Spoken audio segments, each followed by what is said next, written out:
Please note that this is just a review of the final work and is not an endorsement of the creator. Any opinion or prior actions belonging to the creators involved, unless otherwise stated, are not a factor in this review. Thank you.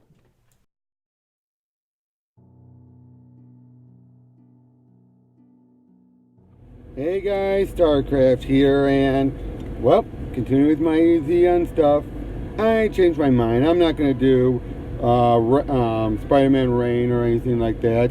Instead, I'm going to do another The End. This one, though, is one that I actually like. I know almost no one else does, and it's not that great, but I got personal enjoyment from it. And that's Wolverine The End by Paul Jenkins and Claudio Castellini.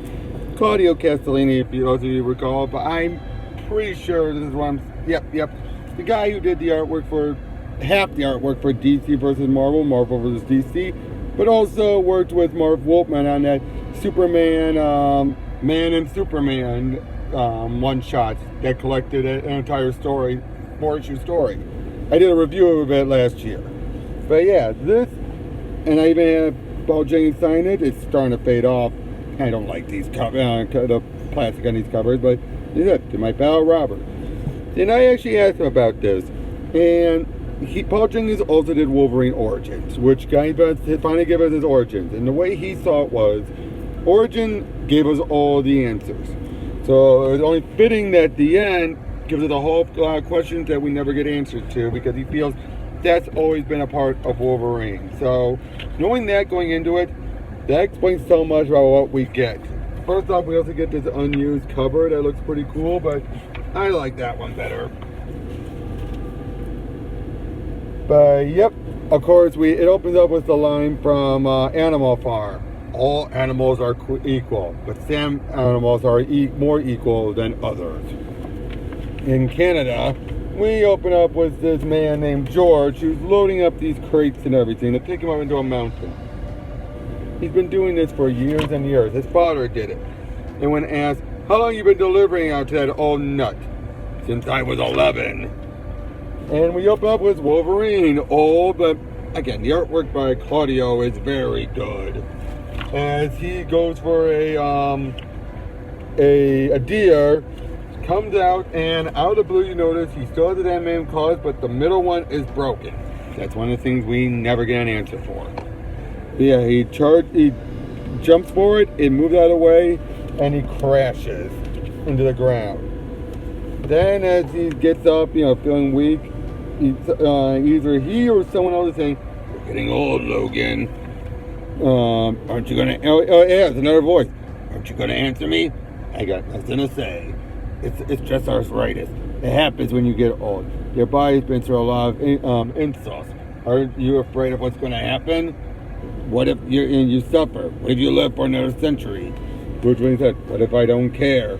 As he meets up with George, who then basically shows like Logan's like, "I don't care, get out of here." But then George reveals he got a letter. As soon as he snips at it, he just drops, and someone he knew died. Sabretooth, who apparently in this universe have found God and was able to redeem himself and died. We see what appears to be Mystique and the Blob. They're all there as Wolverine's remembering all this. And yeah, just like he just feels like this is no. Like he was ready some final showdown, nothing like this. But when he looks at then someone else walks up to him and gives him another letter. This time as he sniffs that one, this was a letter from Creed. And he starts to remember all of these different things. As George drives them over to Howlett Mansion, where it all began. And he starts walking around, he just looks there. Again, this voice is speaking to him. We'll find out who that one is at least. As he picks up a book called of the Ghost of Japan, which in particular is a little clue. As he also sees a gravestone for John Howlett, which was his a brother he never knew about. And well, basically now Wolverine then gets a bit of a realizing, like, why won't this end? As he really thinks then it's Weapon X that's pulling the strings. And then, they go to Vancouver, and Wolverine's ready to go out. George is trying to talk sense into him, and he basically like, hey, I've known you for all these years. Doesn't it amount to anything? And then when he's about to leave, Logan tells him, you're right. I mean, I trust you. You've always been a solid kid, and he ain't exactly been Mr. Personality over the years. But George basically tells him, like, look for something. You'll find a magazine that's just not me, all right? And once you do, he'll send you a message. Just look at the magazines. As Wolverine gets on board the ship, he starts just being a bit of a chef helping out until he gets to Japan. Once he does, he drops off the book that was there. And as he's, the woman there, the librarian is there, says, you don't understand, and everything Japanese is alien to your thinking, and yet you persist in shaping it to fit your homogeneous culture, all for the sake of a story. Go home. You'll find nothing here that fits your fantasies. To which Logan says, I remember your great-grandfather, Yoshiro Tanaka, said a similar thing to me the first time I met him. And she's like, what? So, while that seemed to be a pot shot at, cultural appropriation, it was setting up for that moment. As George is looking through and he finds this Wine Lovers magazine, which he realizes, that was not Logan at all. As Wolverine is just going in, he just starts doing trying to get information, taking down some thugs, stopping a sacrifice from happening. And right before you can get some answers from someone, they're assassinated, as was the woman that he had just saved. At the same time, then George is figuring out the message, which basically saying, if you're reading this, then you know where I am. I need you to send me some stuff out of the old steamer trunk at the foot of the wall. The instructions below. When you fill out the list, the rest is yours. Consider it a tip, which he never asked for. And a whole lot of money. Yeah, George can retire now. As Logan then makes his way to a small rundown temple. And I actually like how he actually has glasses and everything, and then he takes them off and he's just shouting out like, don't you think it's about time you showed your face? And all of a sudden this ghost starts to attack him. And he tries to put up a fight, but it's no good. As this, the shadow starts to taunt him, basically saying, I want you to know, I could have killed you at any time, old man. Any time in the last 200 years. I want you to remember that. To which Wolverine says, I don't understand. Why didn't you? Ending the second issue. Going to the third one as Logan is stumbling around as he eventually starts to remember stuff about his past, still Weapon X, his family, how he can almost never hold on to everything. He even meets up with I believe her name was Rose, I forget, his first love, but he can't remember her until these guys come in and take him and basically bring him into a very similar Weapon X pod.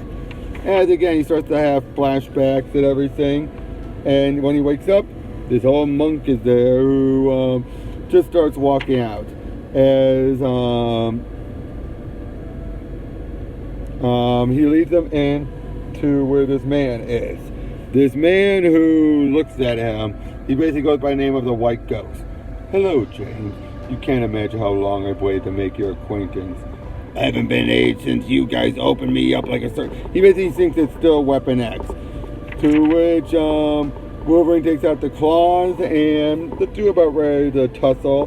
But this guy seems to have a good understanding of what's going on and how to handle him. And he just keeps, he slashes the guy. And then the guy ends up revealing himself as the ghost. Attacks him and this Wolverine and gets the upper hand until he then starts tossing him around and brings up all of this stuff about Wolverine's history with Smitty or Rose and how he's followed him. And then when finally asked, who are you?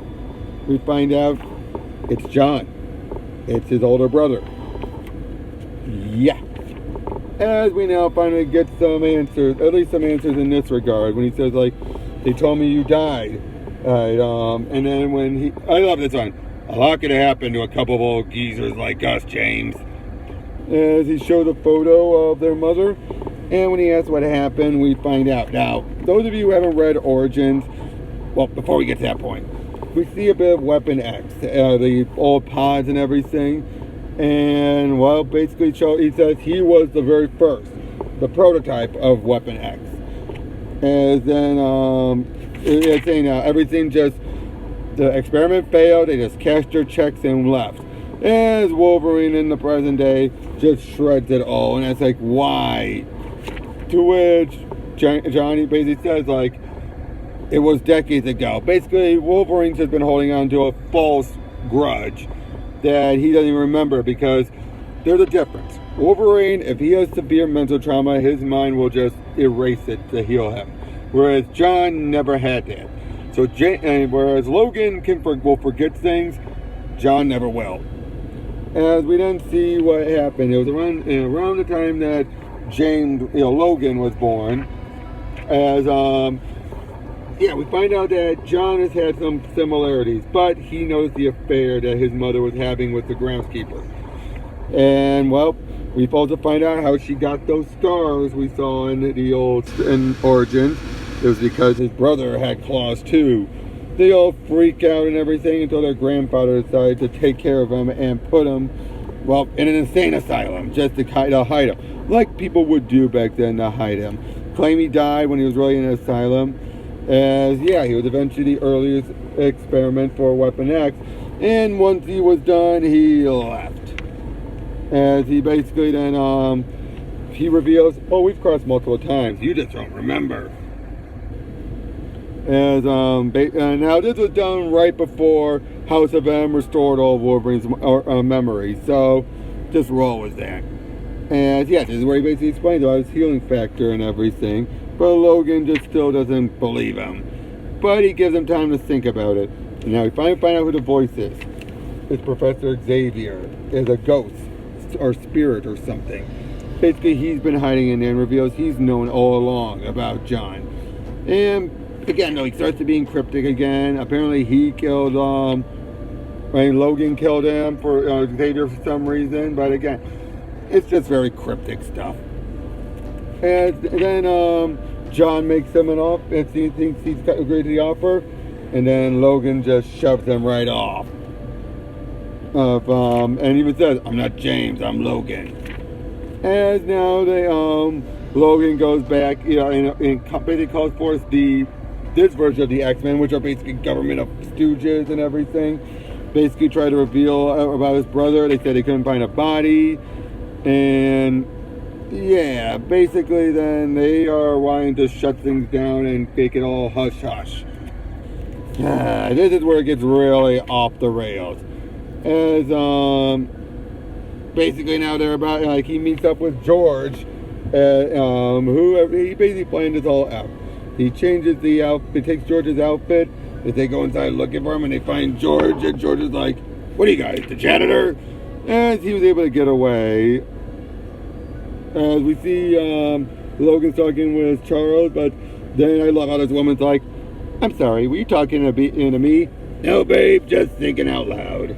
As they fly in, turns out the reason why Logan hardly ever told him anything is for this moment. When you have psychics, you gotta make sure your person knows as little as possible. So George is off the hook, let go, but now they're trying to find Wolverine and John. As Logan is tearing up where they're at, trying to find out where he is, what his plans is. And again, the artwork on this is very good. I do like it. I mean, Claudio Castellini is a very, very good, artist. And we find out now that John's plan is, basically we eventually find out that he has this plan for a big, making money and everything, just shaking up stealing money from all these other businesses, yada yada. That part's not important, not even for Wolverine. As we go end the 5th issue, Wolverine in his old X-Men outfit, ready to go in. And as we go and we enter the last issue, he comes up on this castle, and it's just a bunch of fighting and everything. And Now Wolverine does something pretty smart actually. He realizes that they're gonna keep an eye out for a silhouette, so he fakes it. He's able to sneak his way in, take out the guards, fight his way up. John follows him, and then he starts to keep on fighting him out. As Wolverine gets a hand on this chip, as then John says, "Listen to me. You don't know the magnitude of the mistake you're about to make. This is an opportunity. I'm not going to fight you on this. Just listen to me. We blow a hole in Nevada, and the great American economy collapses. You can be a part of the biggest hostile takeover in the history of the stock market. You're holding our liberation." It basically holds this chip in his hand, and well, they start to fight it out. So basically, John said this big plan. That's not important. And he just keeps on. They just fight it all out. He keeps on taunting him. You know, basically how he you murdered Xavier and all this stuff. Just keeps on saying like, yeah, I know all this stuff. I know all this stuff. As Wolverine keeps on just taunting him more and more, until he starts to start taking sense. Then Wolverine smashes the chip, ruining their entire plan. As now it starts to, and Wolverine starts to get away. John catches up, and they really start to just slash at each other. Again, they're evenly matched. But then we get this bit. "You're nothing. You're a caveman, a creature of impulse. Do you even know what you've thrown away, little brother? I do. It's everything you've been searching for. I know about Rose. I know what happened to Dog. I know about Jean Grey and the real reasons Produce let you live that time in Chicago. I know why you left the X-Men. I know about the son you didn't even know you had. The one with the latent mutant abilities, just like us." And he keeps on just saying, like, keeps on taunting him more and more. Just revealing all these other unanswered questions we'll never get answers for. And eventually they crash and they fall. They keep on, John comes on down at him, and Wolverine stabs him right in the heart.